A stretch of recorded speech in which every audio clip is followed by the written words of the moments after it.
And I will turn the time over to Colleen.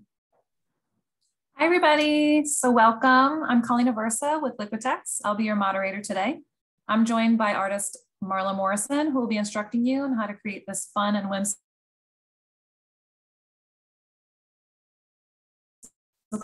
Just wanted to remind everyone, as Maddie said, this class is being recorded. So if you're just hanging out with us, watching, and want to paint another time, or if you feel like you missed something while painting along with Marla, you can rewatch this class in 24 to 48 hours at michaels.com/classes or Michaels YouTube.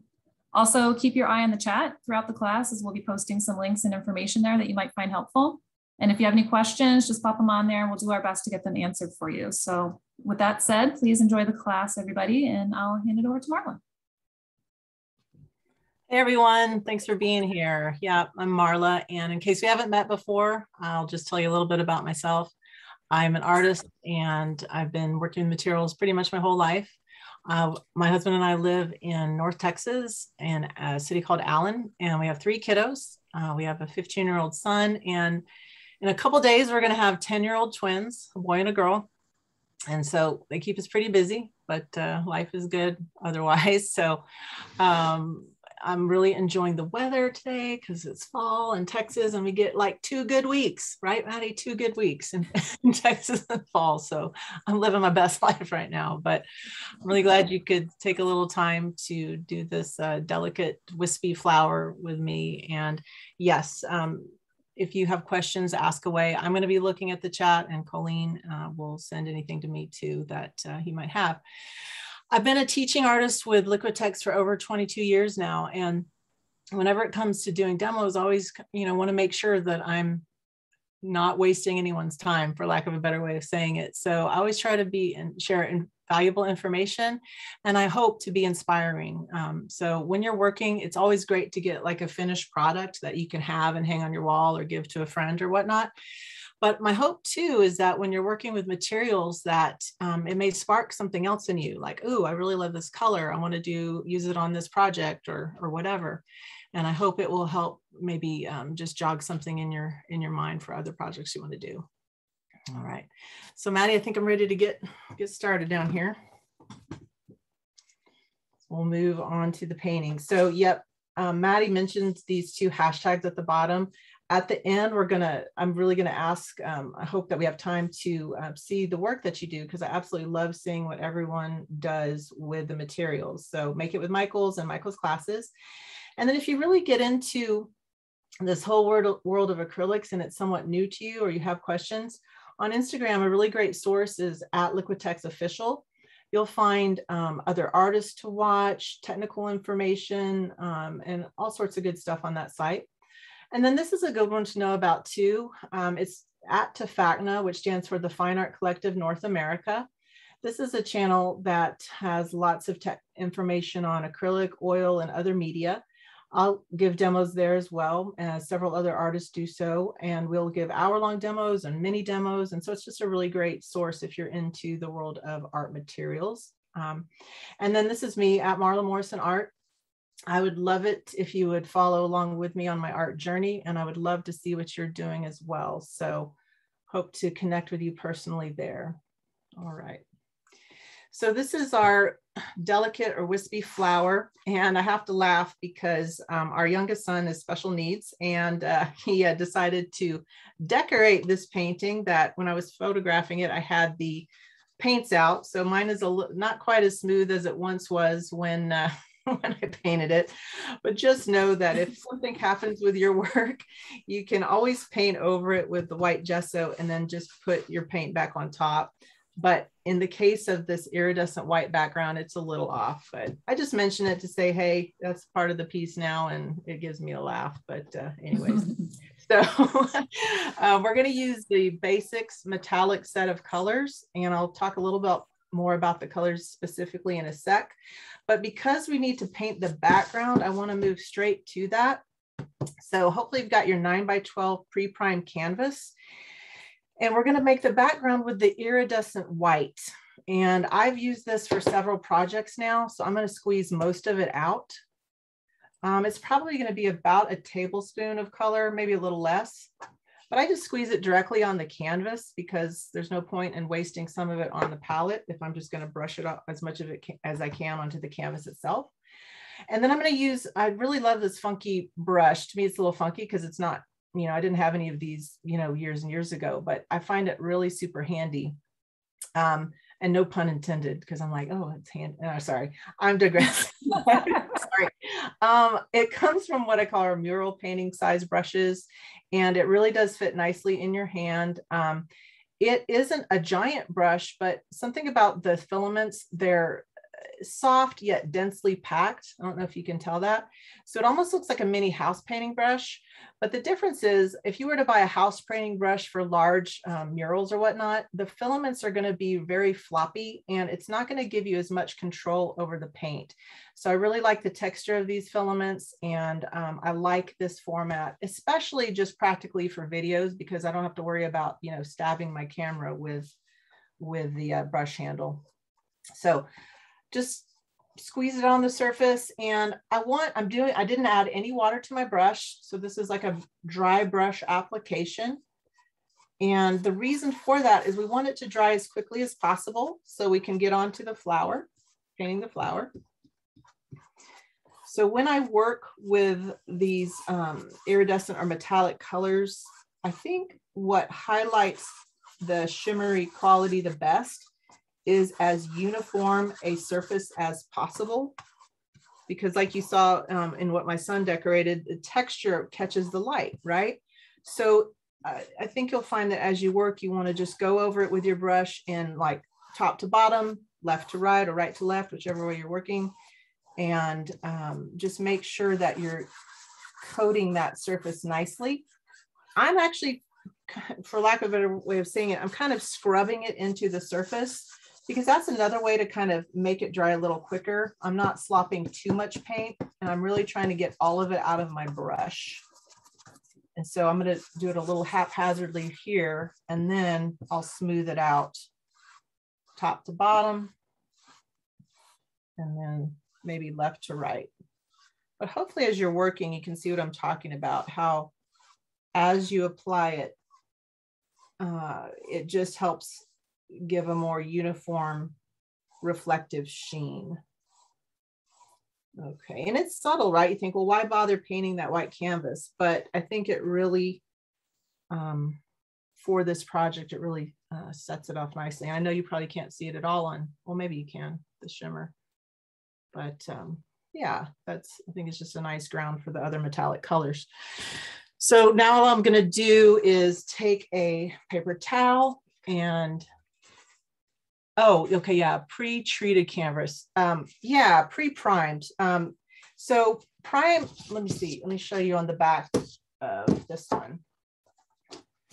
All pre-prime means is instead of the canvas getting to you in its raw color state, like I don't have any raw canvas handy to show you, but raw, oh, I guess this is raw canvas here. It's kind of a soft yellow color, or a very soft linen color.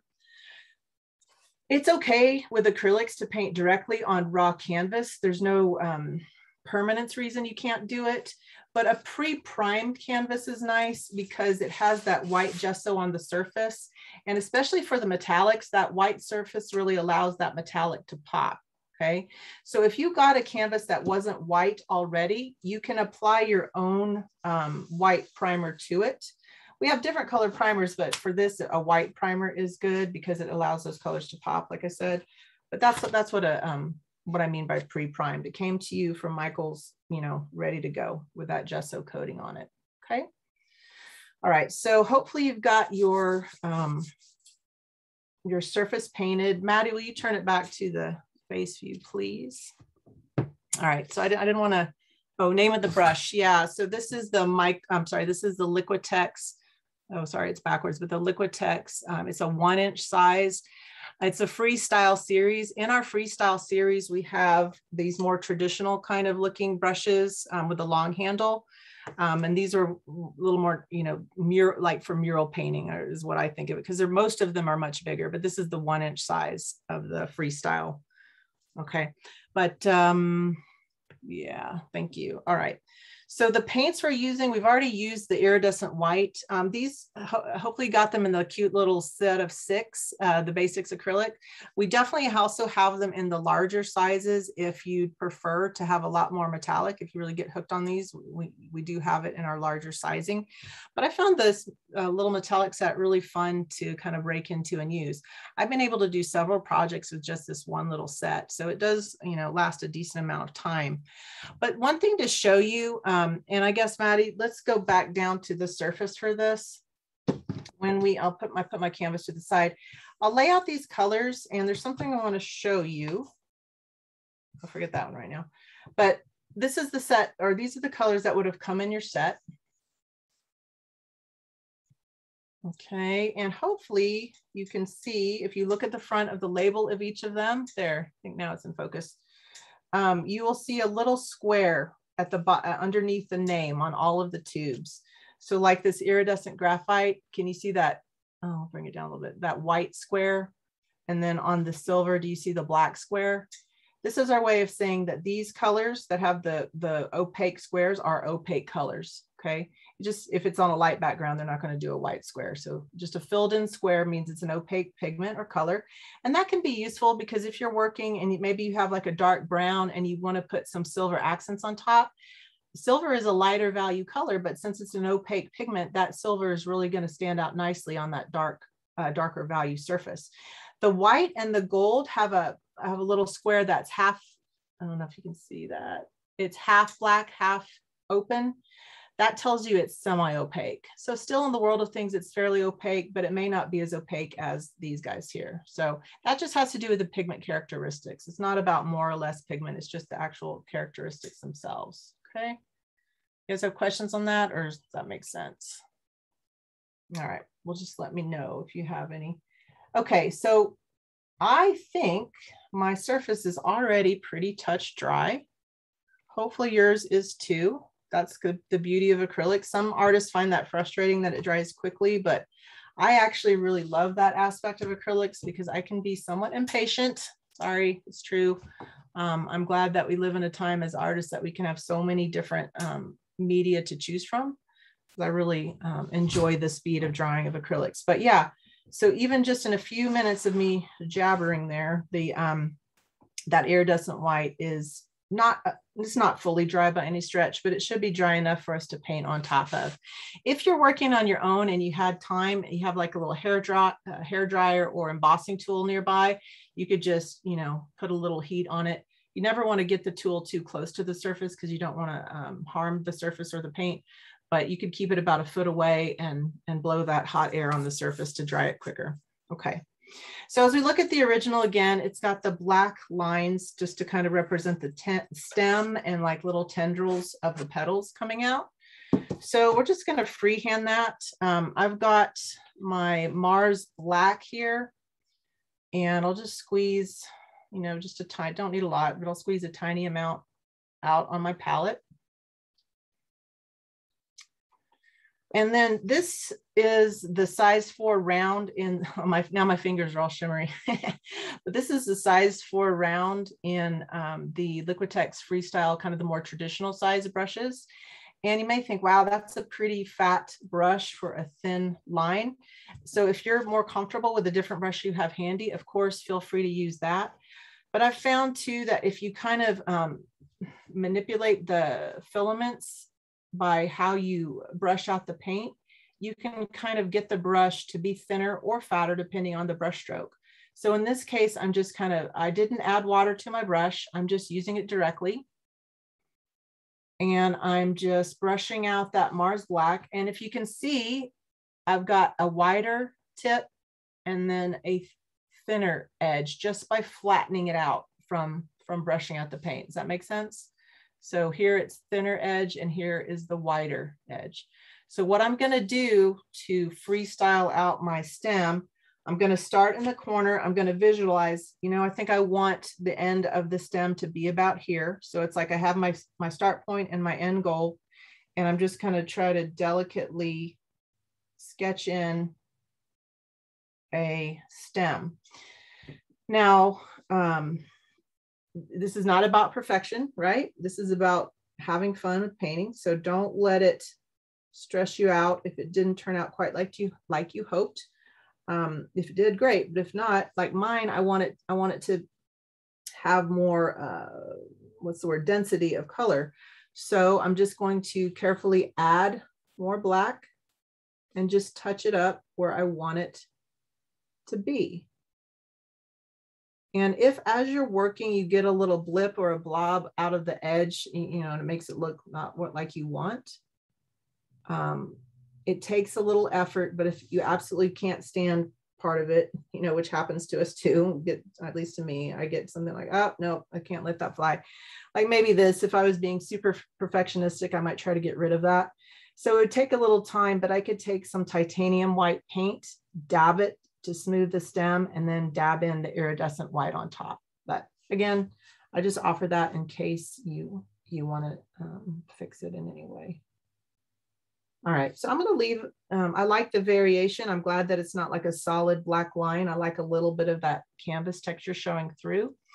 So we're going to let that be there. Now, if you notice on the original, the stem kind of gets embedded in this grouping of tendrils. So we'll just start making the tendril strokes out from the stem. Now I also, let's see, 1, 2, 3, 4, 5, 6, you know, 7 or 8 of these longer film or tendrils, I'm calling them. So you can kind of imagine, all right, I want to leave negative space about the size of a little bit smaller than a dime. So kind of envision that first, and then flatten out your brush. And then it's the same idea. You just kind of, I find it a little easier to go a little bit quickly. Okay, and then I pull up on the brush at the end to make it look a little more wispy, right? And think of a pie. So we're just going to go around with the longer tendrils in some of a radiating kind of pie shape format. So good there. And you can also just touch the surface very lightly, because it's always easier to go back in and add definition. It's a little more complicated to try and erase it if you're not thrilled with it. But again, this is pretty darn forgiving. You don't have to, there's no real template you have to follow. Just kind of imagine where you want it to be, and then flatten your brush tip, not hit the camera, but move your hand around whatever way you need to. You can also, of course, just turn the canvas if that's easier for you. I've been practicing just not having to do that, but if that's easier, just move the canvas the way you want. There's nothing saying it has to stay in a certain format. Now you see on that line, I didn't quite make it to the center of this little dime shape or dime negative space. So I'm just gonna come in and try to get a little closer to the center. Now, as you look at the original again, now there's smaller radiating lines that kind of divide up the space. So we'll do that too.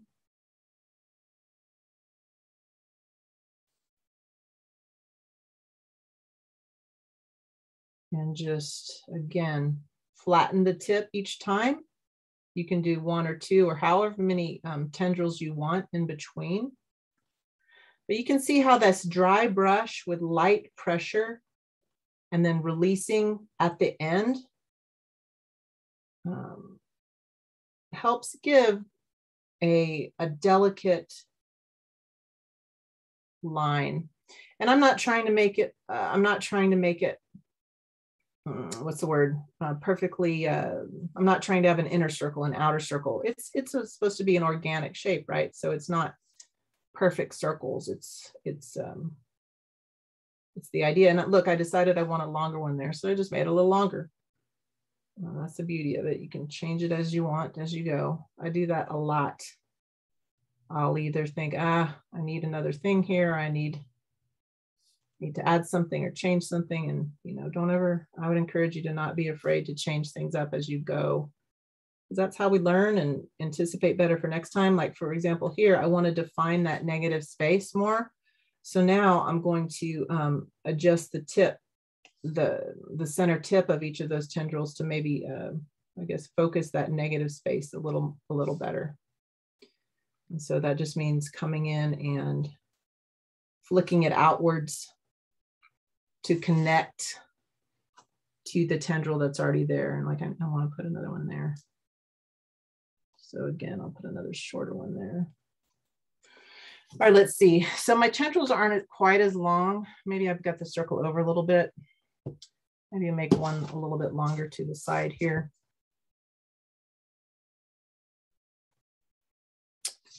Maybe adjust this a little bit. Okay. So hopefully you guys are feeling comfortable with that, how it's coming together for you. You know, when I did this the first time, I think I even came in and added more after I already started doing the petals. So again, you can adjust whenever you need. Now, in fact, I like this kind of more focused center point. So I'm going to add just some really short little strokes. They're not really even going to go anywhere. They're just going to just be right in the center, and they just flick outwards, and they don't have much length at all, maybe a 1/4 inch. But I like that kind of starburst or fireworks kind of look. And just going to carry that through.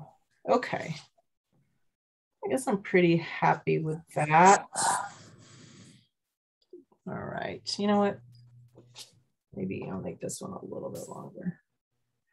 And Marla, as you're painting along there, we have a couple people asking sure. Other types of ideas you could use for the metallics. And I was just kind of thinking, now that it's fall time, how cool it would be to do like a bunch of different leaves in the metallics. You know, do paint pumpkins with the metallics. I think at holiday time coming up, there's so many possibilities to use this set. Yes, I would totally agree. Yeah, the metallics may seem like, ooh, those are flashy, you know, what can I really do with those? But man, once you have them, you kind of want to paint everything with a little bit of glam, even if it's just a little pop of gold here or there. I think you'll find them really handy to have. And I like the comment, this looks like a bird. That makes me happy. I love all kinds of blackbirds, so that's good. All right, I want to tighten this circle up just a little bit more, because you want to think of the negative space too and how that looks. So the center circle here. Okay, well, happy with that. Okay, so now we get to break out the glam colors. I had a teacher, well, actually, I had a teacher like this, and then when I give demos, there's one school I go to, she does not allow her students to use any kind of shimmer paint, which I find kind of funny. But I know, it's like, come on. But, you know, that's her preference for her class, obviously. I think these can do a lot of things, and they can act like neutrals, right? Like Colleen was saying, fall leaves, things like that. But I think sometimes we get stuck in tradition of, well, oil painters didn't have metallics like this. They would have done gold leaf, and sure, that's fine. But with modern chemistry and technology, we can have this shimmery metallic color and not have to mess with gold leaf, and it looks totally different anyways. So I love how again, back to having so many options as painters today. So you don't have to do this in any certain order. I'm just going to squeeze out all of the metallics, and we'll go through them one by one. So that was the gold, and then the silver. And we'll do copper and iridescent graphite, which I think is a really cool color. This is not one you see a lot. It can work, it could substitute for black, you know, it's not going to be as opaque as like this Mars black, or not, I shouldn't say it was opaque. It's not going to be look as dense because it's slightly lighter value, but it's a really cool, you know, darker value, close to black color. And then the last is bronze. Okay. So now the beauty of this brush comes through, because we literally, all we're doing is taking advantage of this round brush head and we're going to dab on the colors. Okay, so what I would say is I'm actually going to, yeah, I think I'm going to skip the gold. Let's start, well, for now, we're going to come back with gold, but for now, I want to start with the copper, okay? And you do what you want, but I'm going to start with copper to kind of frame in some of the petals. And don't want to overthink it, but at the same time, I think it's nice to kind of imagine where the edge of the petals are for you, okay? And think about dividing up that space with each, we're calling them petal, okay? Petals, right? And all it is you take your brush that's loaded up with color and you just dab it down in about a little more than 1/4 inch of color, maybe more like a 1/2 inch, right?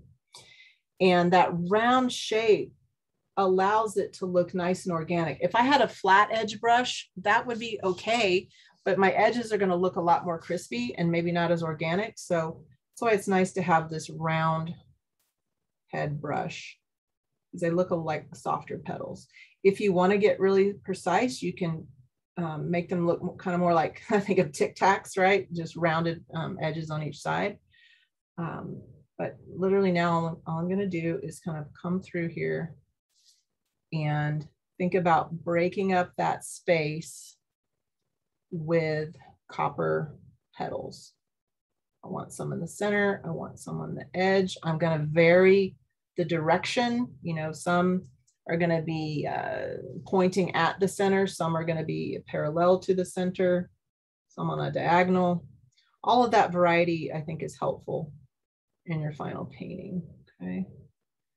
And another thing too, like you see there, if you don't press uniformly and lift up, kind of like we were doing with the black, if you lift up at the end, that helps kind of naturally soften the edge of your petal shape also. And I'm not really counting, but I think we'll stop right about there, because you know we can always add more if we need to. But looking at the original, I'm trying to just look at the copper. Well, I want my bloom to be a little bigger, so maybe I'll come down here, bring it out here, and maybe here and here. Okay, then I'll just take my brush and wipe it on a paper towel. This is helpful for, first of all, it just keeps your wash water cleaner when you wipe it off, but it's also helpful for disposal. If you can wipe off as much of your paint as possible onto a rag or paper towel, let it dry, then you can just dispose of it without having so much of it go in your wash water. Because none of these are lead or any kind of chemical that you have to worry about getting in our groundwater, but it's, still pigment that can be washed in. So it's usually better just to keep as much of it as possible on a paper towel or rag, let that dry, then dispose of it, and then just rinse out whatever's left in your brush. So now let's contrast that with some silver. So the silver, let's see, I'm going to kind of work near where I did the copper. And with the silver, I'm going to overlap some of the black. Okay. Because I just like how that works with the black, I guess. I'll just say it that way. There's no real have to. I just kind of like it. And then I'm kind of just going next to the copper and varying the direction of the brush stroke. We do have one question that came in, Marla from Miriam. She's asking if you can mix these metallics with regular colors, and yeah, great question. Might create. Yeah, you definitely can. You can definitely mix them with any of the other acrylic colors, and you'll get varied effects. Like, for example, let me just grab this brush. Let's take a little of the black, and we can mix it with silver. And so not only are you getting a gray, but it's going to be similar to that iridescent graphite, right? because whatever you mix together, those colors will, you know, this is a lighter value, a darker value. So you're going to have kind of like a gray, but you're also going to be imparting the shimmer of the iridescent into your mix. So when this dries, it'll have a little bit of shimmer to it. So yeah, you can totally mix them. You can mix the metallics together. You know, if you wanted, let's do that with, I don't know, let's do that with a little bit of copper and a little bit of gold. So yeah, like Colleen was talking about leaves, all the variation on leaf colors. Look at that really lovely kind of soft copper now that is also mixed with gold. So you can certainly do that. If you wanted like a rose gold, you could just gonna say it's almost like a rose gold. Yeah, exactly. If you wanted even more rose gold, you could add some of like our quinacridone magenta. Just a little bit of that to the gold would give you, I think, a really lovely rose gold. So yeah, they're fully intermixable. That's a great question. But yeah, I think in this project, oh, got some black in there. That's okay. In this project, we're definitely isolating them to highlight what they look like. But yeah, just they happily mix with other acrylic color. You could also use, you know, just like we use the iridescent white as the background here. For an interesting effect, you could use silver or gold. Maddie was talking about a painting she did in college, right, Maddie, where you used a giant tube of gold as your background. So that's definitely going to make an impression, right? And she may not have used any other metallics in the process, but that will certainly give a different look and feel to your painting with a large background of gold. Something else to say, so sometimes people get bothered by the texture of paint, like they don't like those ridges. For this piece, I really like that. I just think it adds to the organic quality of the painting. But if you don't like that, you could just smooth it out. But you know, heck, I don't want to do that, and we're not going to do that for this project. But if you get disturbed by those edges of paint, just next time use less on your brush and just smooth it out, and you won't have to worry about that. I think someone popped in with a question about you don't have metallics. That's okay. You can do this with the colors that you have. It just, you know, will have a different look, of course. So you can certainly be inspired to use different colors with this design. No problem. Okay, so we kind of filtered the silver around. Let's go to the, let's do the iridescent graphite now. And now I may not mirror exactly where I went. Now I'm kind of like looking at the negative space more, I think, and just filling in where I think it would look good. Not so much of what it is. It's like, where do I think this will look good? And just trying to keep the same kind of shape and stroke to the brush. And probably won't overlap too much of the black with this because I don't want it to, you know, I don't want to get rid of the look of the thin tendrils, right? So if I overlap with the black, it might, you know, distract from the overall shape of the flower, if that makes sense. So I'm going to probably not overlap with this iridescent graphite and just keep it in the negative spaces without overlapping. I'm pretty much, I think I'm going back for more color each time. That's just probably habit. You don't have to do that because there's still, like here, I can do several petals with one dip in the paint. I think it's just habit that I like fresh color on each paint stroke. That's your choice. And then now I need to step back and I'm trying to look at the overall shape of the outer edge of my flower. How is that looking? Am I happy with it? That kind of thing. Maybe one more here. Okay, so I'm gonna wipe this off again. And wipe off the paint. Wash it, and then I'm gonna dry off. That's the other thing, I am drying off my brush because I don't wanna dilute the paint. I want it to be, have that right out of the tube texture. So what color haven't I done? I haven't done bronze. Let's do that. And bronze is one of the darker value ones. But it doesn't matter where you start, just kind of rotate around the flower. I wanted to quickly chime in and just say for everyone who's painting along with us, or if you do decide to paint this another time, or using other colors or other types of, you know, pens or markers or that kinds of thing, everybody's commenting. We'd love to see what you've created. So feel free to please tag us at Liquitex Official, and tag Michael's at Michael's Stores. And you can also tag Marla. She loves to see what everybody creates. Yes, Morrison Art. And then also we have several hashtags that we would love to see. So I will pop that in the chat.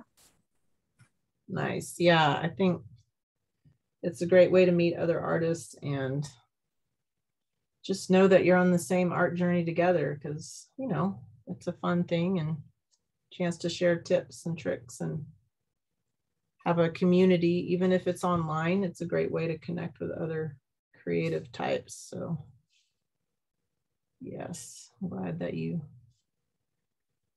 encourage people to do that. You'll notice too, I'm just, for the airy feel, I'm not overlapping any of the petals, but there would be no reason, you know, why you couldn't do that if you felt like that was appropriate for your particular vision. I think I just like the energy of the petals. Kind of, they look like they're kind of dancing, right? They're just kind of active because of the different directions, and I like that. Overlapping, I just, it's not something I want to do on this one, so I'm not doing it, but you could. I am overlapping some of the black, and we're going to, with the gold, I think we're going to overlap quite a bit just to kind of flesh out that center a little bit more. All right, so how are you guys doing? Is it coming together for you, I hope? It's a pretty relaxing process, right? Not a high stress thing to do, is it? Okay, or at least it shouldn't be. I think sometimes as artists, or if we even, sometimes people don't even want to call themselves artists because of the whole pressure that they feel like that puts on them, or they just feel like they can't have that title or whatever. But if you're using art materials, you're an artist, in my opinion. You're learning and working and growing each time. This is true for me too. Every time I get out the materials, I like learning something new. I like trying new things. I think it just informs my work. So hopefully it does that for you too. So I just keep going around here and figuring out where I want more bronze. I'll put a pause on that. I'm going to wipe out my brush and put it in the water and wipe it out again. So let's take a quick check. So,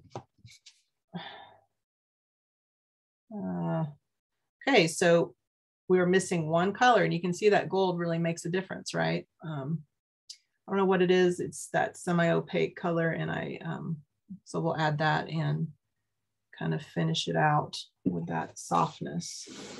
So with the gold, I did get all the colors right. Yeah, I did. Okay, so with the gold, I'm going to overlap a bit in the center. I like how that gold looks on the black. And I think it helps tighten up visually. It tightens up the center of the flower a little bit. This is of course, this is all your choice how you want to do it, but I like that addition of gold in the center. And I'm going to have they're not in a perfect spoke fashion, but pretty close. And I'm just going to have it radiate outwards. So we're making really good time. So we have about 20 minutes left in the class, and this one's a pretty fun and easy class. So if anyone has any questions, we might have a little bit of time. And then also, if you did paint along today, we'd love to see, at the end, once Marla's finished, we can have everybody hold up their paintings so that Marla can see what everybody's created. Yes, definitely.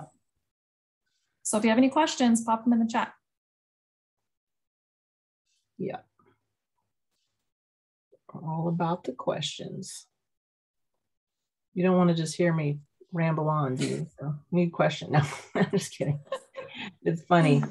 The whole process is, oh, here we go. Thanks for the excited. Oh, you're welcome. This is fun. This whole process of doing these teaching videos. Okay, I don't know, it's just because of, you know, I grew up in the South or whatnot, but I feel so self-centered sometimes. It's just me talking the whole time. I was like, I guess, you know, this is important to do. I don't want it to be, you know, dead space, but it's like people surely at the end, they're like, oh, glad she's done talking. So at least maybe I've just been around my kids too long, because I know they get tired of hearing me talk. So such is life. But all right, so yeah, so the gold starts at the center, radiates outward. And I don't know what it is about these colors, but for me, the gold really unifies it. Yeah, the gold really makes it come to life. Like it's just on a whole different look when you add the gold. Weird how that happens. Yeah, I don't think I did a different one of these, and I didn't end with the gold, but it really was, when I looked at it, I really felt like it was the gold that unified it. So I don't know if it's because, I don't know why, but I'm glad it's not just me thinking that. So yeah, I'm just still looking at the negative space and filling in. You can increase the border if you want, or make it a little bit bigger. I mean, if you wanted to make it look like petals were falling, you could certainly do that, almost like a dandelion puff, you know, blowing in the wind kind of thing. That's definitely what I think of when I see this, is like a colorful dandelion seed puff. But this is a great project to do with kids. And I think someone popped on about making a card with it. This would be a really easy, fun things for kids to do, for like thank you cards or whatever you could imagine. Teachers gift cards, things like that. They could make canvases for them, for their teachers like this. I mean, I don't know. Maybe teachers are like, no, just gift cards, please. But you know what I mean? if you have teachers that like personal touch, then this could be a fun thing. Grandmas, grandpas, well, maybe just grandmas, I don't know. But anyways, friends, just a quick and easy project to do. All right, guys, so I have another one to show you, but let's talk about, hopefully you're feeling like you've had enough time to do it. If you haven't, you can certainly work on it more on your own. You know, some of you might have wanted to do it super dense and then have it kind of look like it's exploding outwards. That would be a really cool kind of way to do it.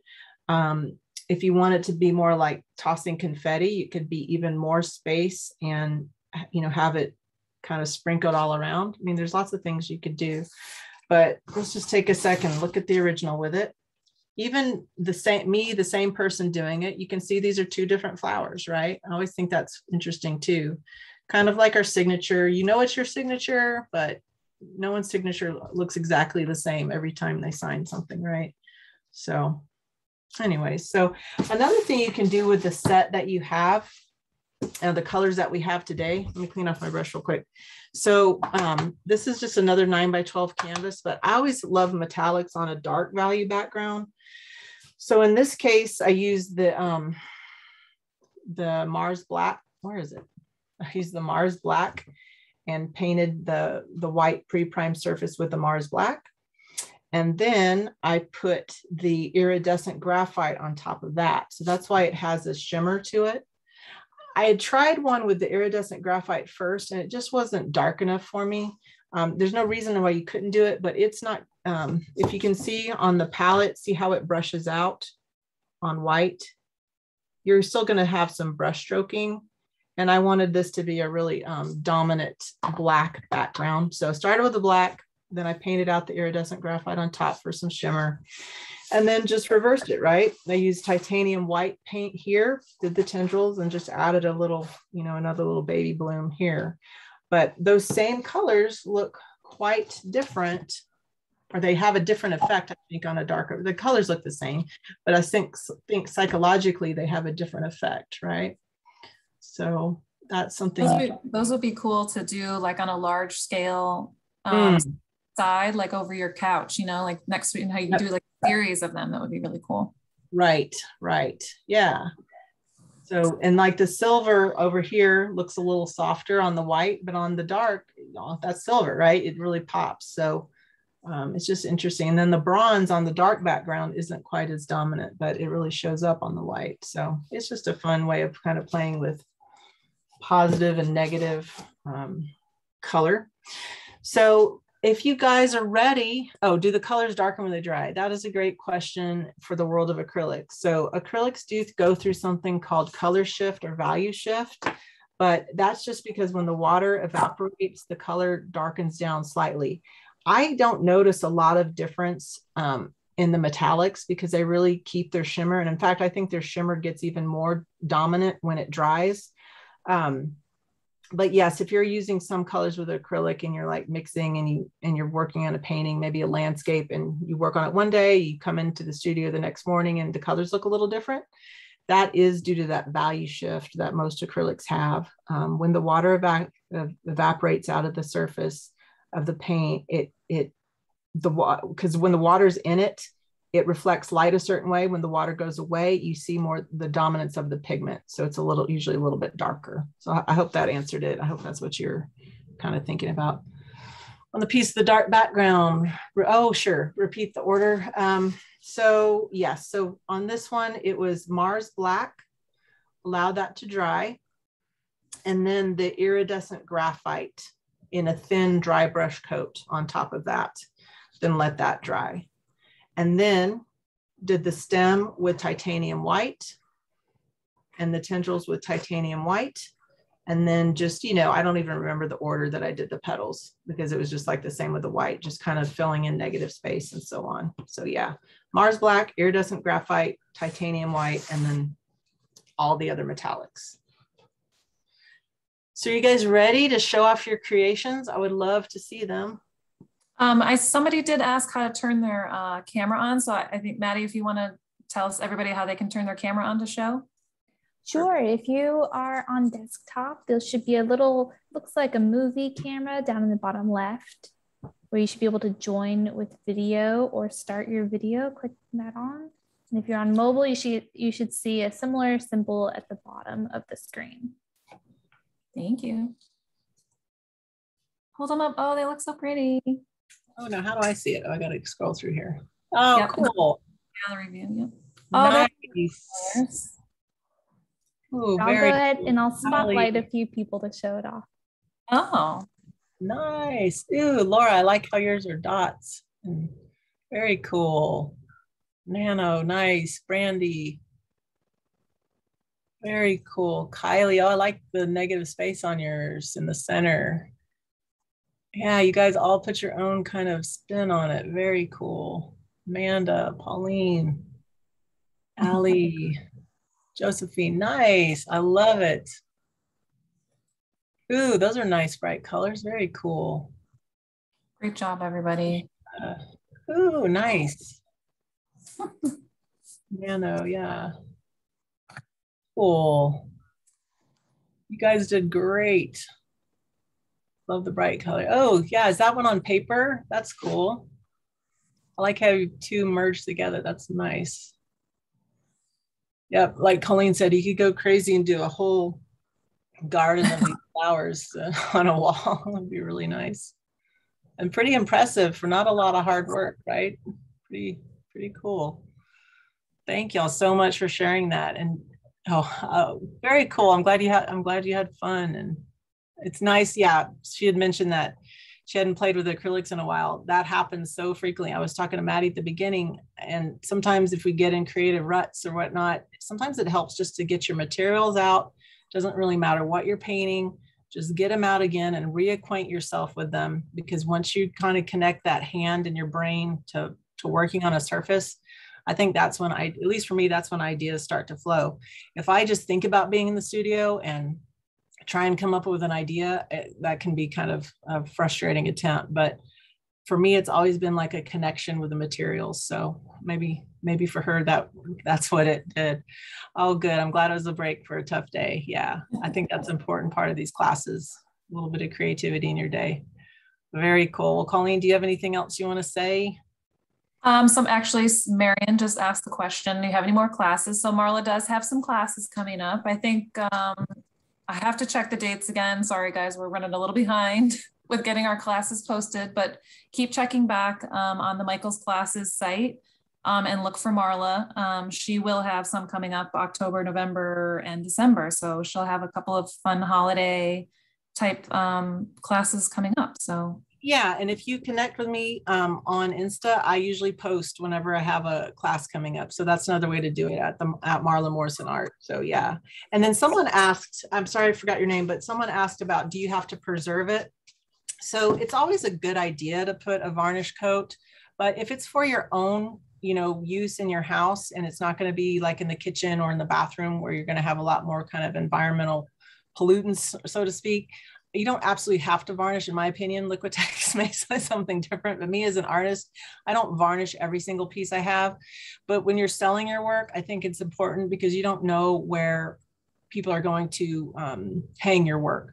So Liquitex offers a huge range of varnishes. They're all on our website. And that's a question too, that if you want to talk varnishes, I can talk varnishes because that's one of the biggest questions we get on our tech line. So I'm happy to do that. But me personally, if I'm going to varnish, I like a satin varnish because I don't want it too glossy or too matte. So our satin varnish is a go-to for me. But great question. All right, guys. Well, I loved all of your participation and seeing your work, and hopefully I'll see you again in the near future. Thanks everybody for joining us. Thanks. Bye.